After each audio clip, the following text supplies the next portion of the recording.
ट्रिगोनोमेट्रिक्स का हमने नया चैप्टर स्टार्ट किया था लास्ट टाइम, जिसमें थोड़ा सा काम आपको करवाया था। उसका सिर्फ यूं समझ लेके इंट्रोडक्शन करवाया था। टॉपिक चैप्टर है हमारा अमजद अली भट्टी की बुक का 7। चैप्टर का नाम है वायलेशन ऑफ ओएलएस अजम्पशन। ये इसमें 3 तरह की वायलेशन होती हैं जी। ये मैंने लास्ट टाइम बताया था। वो 3 तरह की वायलेशन कौन सी हैं जो हम डिस्कस करेंगे। वैसे तो इसके अलावा भी काफी वायलेशन है। हम यहाँ पे जो सिलेबस में है वो 3 डिस्कस करेंगे। Here we study 3 types of violations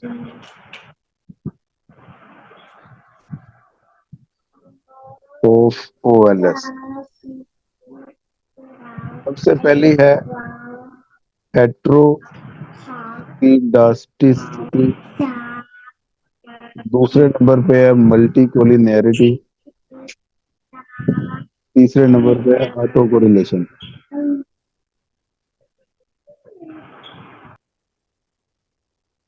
तो हेट्रोस्किडास्टिसिटी हमने स्टार्ट की थी लास्ट टाइम और उसकी नेचर कर ली थी हमने। आज इसके कॉन्सिक्वेंसेस हेट्रोस्किडास्टिसिटी के करने हैं हम। नेचर में हमने यही डिस्कस किया कि अगर तो रेजिडुअल का वेरिएंस कांस्टेंट हो तो इसका मतलब है डाटा में हेट्रोस्किडास्टिक क्या कहते हैं इसे, हेट्रोस्किडास्टिसिटी नहीं है। लेकिन अगर डाटा का variance time to time vary हो रहा है, उसमें वेरिएशन आ रही है, तो हेट्रोस्किडास्टिसिटी की प्रॉब्लम है डाटा में। अगर तो हेट्रोस्किडास्टिसिटी नहीं है, इसका मतलब है डाटा आपका होमोस्किडास्टिक है। होमो की गैर मौजूदगी में हेट्रो होता है। तो कॉन्सिक्वेंसेस ऑफ हेट्रोस्किडास्टिसिटी,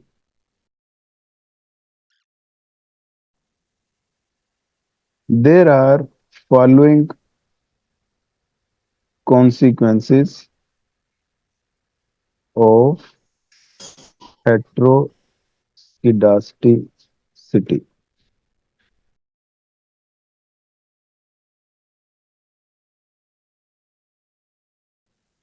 तो एस्टिमेटेड कोफिशिएंट अनबायस्ड ही रहता है और होना भी अनबायस्ड ही चाहिए। इसलिए एस्टिमेटेड कोफिशिएंट को देखते हुए ये कोई जज नहीं कर सकता कि डाटा के अंदर हेट्रोस्किडास्टिसिटी है। अगर आपके पास मॉडल ये है y equal to alpha plus beta x, ये y को आपने एस्टिमेट कर लिया है। तो y एस्टिमेट करते हैं तो अल्फा और बीटा ये दोनों एस्टिमेट करने पड़ते हैं ना। जी सर। तो ये alpha and beta are estimated coefficients. अच्छा जी, अब ये कैसे पता चले अल्फा और बीटा वो अनबायस्ड हैं। इसका एक रूल है। अगर तो एक्सपेक्टेशन ऑफ अल्फा ये अल्फा के इक्वल आ जाए एंड एक्सपेक्टेशन ऑफ बीटा ये बीटा के इक्वल आ जाए, इसका मतलब ये होता है कि estimated coefficients are unbiased। अगर बीटा या अल्फा के इक्वल ना आए फिर वो बायस्ड कंसीडर किए जाते हैं। समझे बात। ठीक है सर। अब ये चेक भी कर लेते हैं कि ये अनबायस्ड हैं कि नहीं। Consider the following model.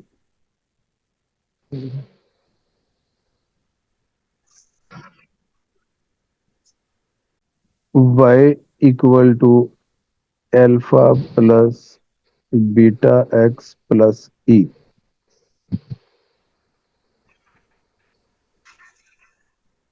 अब बीटा जोन सा है वो इक्वल होता है समेशन समेशन एक्स वाई और समेशन एक्स स्क्वायर। ये डेविएशन फॉर्म में लिखा है मैंने, डेविएशन में स्मॉल लेटर चलते हैं, इधर साइड पे मैं लिख देता हूं डेविएशन फॉर्म। डेविएशन फॉर्म में y इक्वल होता है बीटा एक्स प्लस ई के। इंटरसेप्ट टर्म डेविएशन फॉर्म में नहीं होती, जिस तरह इस मॉडल में ये इंटरसेप्ट आपको नजर आ रहा है, क्योंकि ये डेविएशन फॉर्म नहीं है। डेविएशन फॉर्म में इंटरसेप्ट टर्म नहीं होती, ये स्मॉल y इक्वल होता है बीटा एक्स प्लस ई के। और यहाँ पे बीटा का फार्मूला होता है summation x y over summation x square. तो ये वाला बीटा का फार्मूला इधर लिखा है हमने। अब यहाँ पे y की वैल्यू पुट कर देते हैं।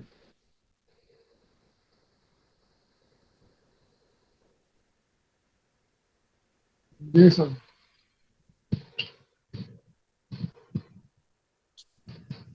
तो ये बन गया beta equal summation x into beta x plus ई over summation x square.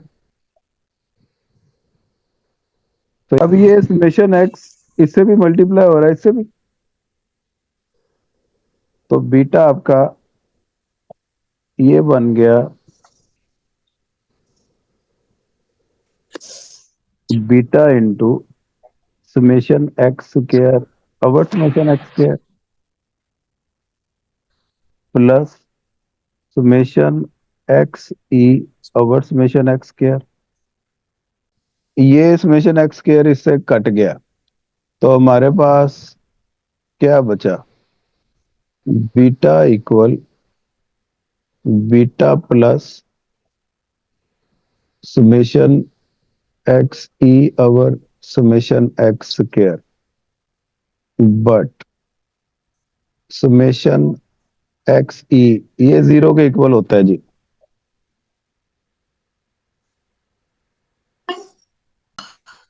Beta gap equal beta आ गया। अब यहां पे लिखे, यहां तक लिख लें पहले, फिर बताएं मुझे। अब आगे लिखे taking expectation on both side. जब दोनों तरफ एक्सपेक्टेशन लेंगे तो ये beta expected value of beta बन जाएगा। अब याद रखें ये कांस्टेंट है, तो कांस्टेंट पे एक्सपेक्टेशन कभी भी अप्लाई नहीं होती, ये बीटा का बीटा ही रहे। ओए की ये आवाज कैसी आ रही है पीछे? ये डिस्टर्बेंस हो रही है, बच्चों की आवाजें आ रही हैं। ये बाप बच्चे वाले बैठे ने सारे इधर, माइक म्यूट रखो सारे। मैं सर ऑफिस में बैठा हूँ, मैं कोई आवाज नहीं आ रही मेरी साइड से। मैं देखें ऐसी जगह पे बैठता हूँ जाकर। हाँ तो लेकिन ये औरतों को कौन समझाए, बस बंदे तो समझ आते हैं। बिल्कुल sir. Expectation on both side, expectation of beta cap equal to, beta के साथ एक्सपेक्टेशन नहीं लगेगी क्योंकि ये कांस्टेंट है, कांस्टेंट के साथ कभी भी एक्सपेक्टेशन नहीं लगती। और बकाया बची आगे ये वाली वैल्यू, इन दोनों में से किसी एक के साथ एक्सपेक्टेशन लगानी है, तो ऊपर वाली के साथ हम लगा रहे हैं summation expectation of E x over summation x square. Okay हो गया? जल्दी करो फिर ना नेट चला जाए। लिख लिया यहां तक? अब आगे आपने याद रखना है एक्सपेक्टेशन ई एक्स, ये स्मॉल एक्स है, ये इक्वल टू 0 होती है। तो ये आपका बन गया expectation beta cap equal beta plus 0। यही हुआ ना?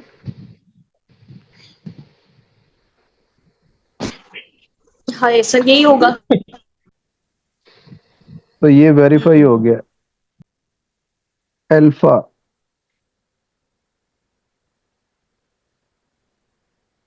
वाई बार माइनस बीटा एक्स बार के इक्वल होता है। Alpha plus beta x bar plus ई बार माइनस बीटा एक्स बार। ये मैंने क्या किया, वाई बार की सर जगह पे ये ये पुट कर दिया। अब ये भी तो डेविएशन फॉर्म में ये ड्राइव होता है y equal to alpha plus beta x plus ई।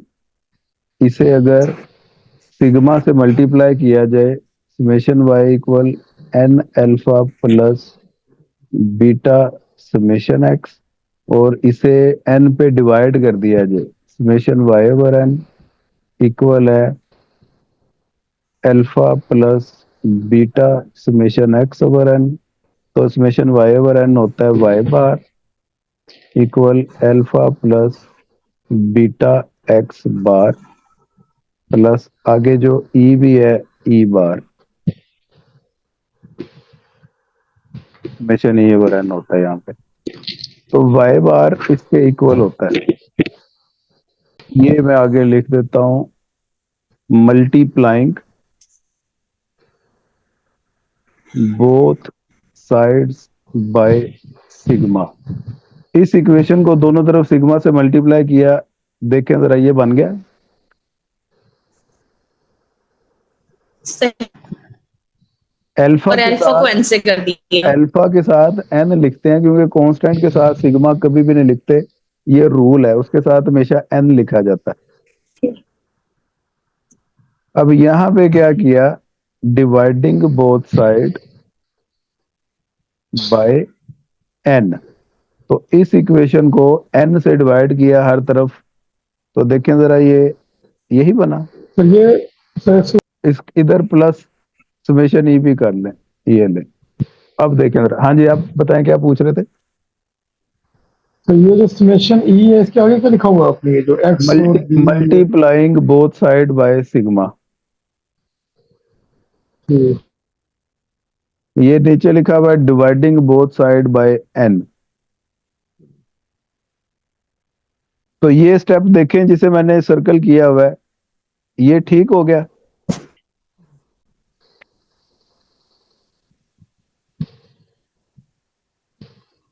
फिर नेट चले जाना, जल्दी दस दो, लिख लिया यहाँ तक।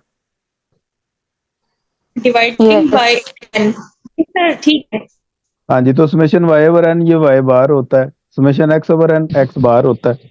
तो y बार आ गया, ऊपर वाली तो इक्वेशन x को इस बार हो गया। तरह लिखा जा सकता है। तो यस। ये जो y बार है इसकी जगह पे मैंने उसकी ये वैल्यू लिखी है। ओके, अब लिखें आगे taking expectation on both side.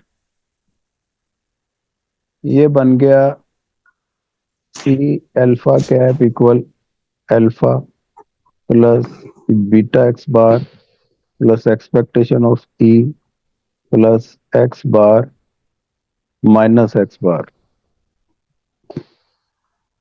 Expectation of beta. Beta cap, ये बीटा कैप है, ये भी कांस्टेंट, ये भी इनके साथ एक्सपेक्टेशन नहीं अप्लाई की, आगे अप्लाई कर दी है। ठीक,